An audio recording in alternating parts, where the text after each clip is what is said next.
Какво има в чашите? Вода. Най-обикновена вода.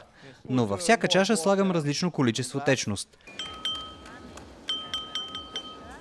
Тогава силата на звука се променя. Тоновете са различни.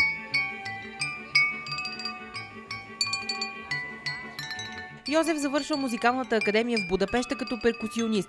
От тогава обаче единственият инструмент, на който свири, са чашите с вода.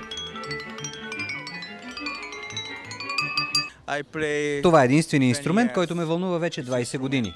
От 20 години не съм сядал на пианото, въпреки че функцията на всяка чаша тук е подобна на неговите клавиши.